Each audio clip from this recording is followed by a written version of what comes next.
మీ business ఏదైనా మీ ఊర్లో promotion చేయాలంటే అది సుమన్ టీవీతోనే సాధ్యం. ఇప్పుడే సంప్రదించండి. అందరికీ నమస్కారం అండి.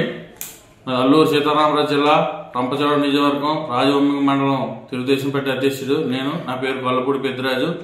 ఇప్పుడు 2024 ఎలక్షన్ ఉమ్మడి కూటమిలో తెలుగుదేశం, జనసేన, బీజేపీ ఉమ్మడి అభ్యర్థి అయిన మిరియాల శిరీషాదేవి గారు అత్యధిక మెజారిటీతో గెలవడానికి ముఖ్యంగా ఈ జగన్మోహన్ రెడ్డి గారు పరిపాలనలో నిత్యావసర వస్తు ధరలు అయితేనే, అలాగే అన్ని రకాలుగా కరెంటు ఛార్జీలు అయితేనే, బస్సు ఛార్జీలు అయితేనే, ఎక్కడా కూడా ఏ రహదారి కూడా మరి పూర్తి చేయకుండా గుంతలతో నరకయాతన పడుతున్నారు ప్రజలు.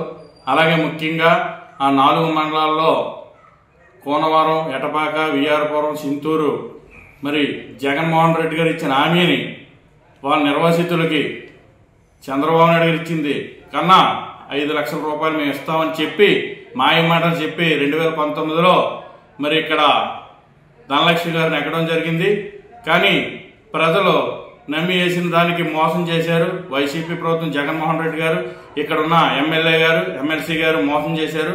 ప్రజల్లో ఖచ్చితంగా ఆ విషయాన్ని వాళ్ళందరూ కూడా అర్థం చేసుకుని మోసం చేసింది వైసీపీ ప్రభుత్వం. 4 మండలాల ప్రజలందరూ కూడా మరి ఉమ్మడి అభ్యర్థి అయిన మిరియాల శిరీషాదేవి గారికి మరి పట్టం కట్టడానికి సిద్ధంగా ఉన్నారు.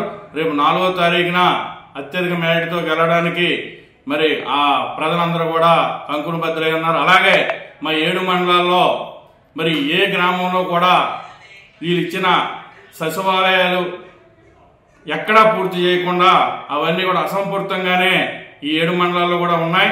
అవి ఎక్కడ కూడా కట్టకుండా వాటిని నిర్వీర్యం చేసి మరి అధికారులను భయపెట్టి మరి అదంతా కూడా ప్రజలు ప్రతిరోజు గమనించారు. 5 సంవత్సరాల విషయాలు గమనించారు. వీళ్ళు మోసం తప్ప ప్రజలకు ఎటువంటి న్యాయం చేయలేదు. అలాగే పథకాలు కూడా నవరత్నాల పథకాన్ని కొంతమందికే లబ్ధి చేసి కొంతమందిని అర్హులైనప్పటికీ కూడా వాళ్ళందరినీ మోసం చేయడం జరిగింది.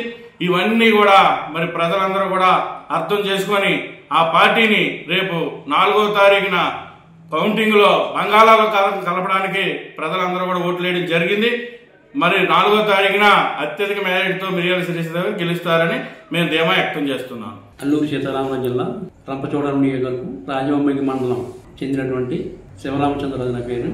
నేను అరకు పార్లమెంటుకు తెలుగుదేశం పార్టీ ఉపాధ్యక్షుడిగా పనిచేస్తున్నాను. ప్రతి ఎన్నికల్లో కూడా ఓడిపోయిన సందర్భంలో కూడా రాజవొమ్మిగి మండలంలో ఎక్కువ మెజార్టీ సాధించిన సంగతి నేను తెలియజేస్తున్నాను. ఈ విధంగా ఈ రాజవొమ్మిగి మండలం తెలుగుదేశం పార్టీకి ఒక పెట్టని కోటలాగా ఉంది.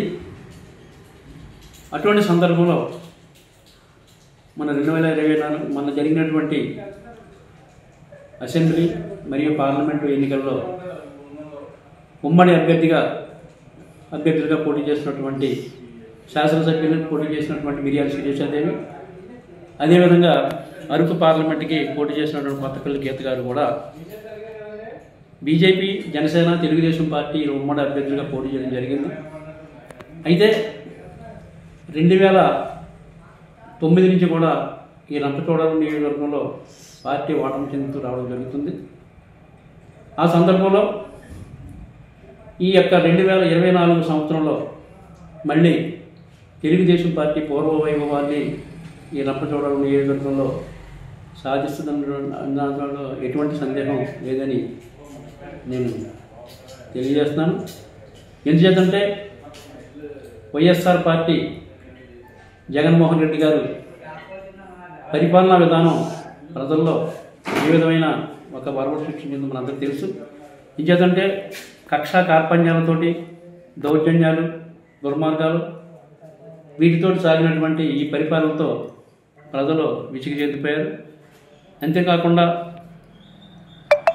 ధరలు విపరీతంగా, నిత్యావసర వస్తువుల ధరలు విపరీతంగా పెరగడం, పెట్రోలు, డీజిల్ ధరలు, గ్యాస్ ధరలు, అదేవిధంగా ఆర్టీసీ బస్సు రేట్లు, అంతేకాకుండా మద్యపానాన్ని నిషేధిస్తానని చెప్పి మద్యపానాన్ని నిషేధించలేకపోతే నేను 2024 ఎన్నికల్లో ఓట్లు అడగనని చెప్పినటువంటి జగన్మోహన్ రెడ్డి గారు మద్యపానాన్ని నిషేధించలేదు సరికదా, ఒక 20 సంవత్సరాల పాటు మద్యంతో వచ్చే ఆదాయాన్ని తాకట్టు పెట్టి 25,000 కోట్ల రూపాయలు అప్పు తెచ్చిన సంగతి కూడా మనకు తెలుసు. ఈరోజు రాష్ట్రంలో ప్రభుత్వ ఆస్తులు కూడా తాకట్టు పెట్టి 13 లక్షల కోట్ల రూపాయలు అప్పు చేసి ఈ రాష్ట్రాన్ని రుణాంధ్రప్రదేశ్గా మార్చేసినటువంటి గనుడు జగన్మోహన్ రెడ్డి గారు. అటువంటి సందర్భంలో ఈరోజు ప్రజలందరూ కూడా ఒక విధమైన ఆలోచనకు రావడం జరిగింది.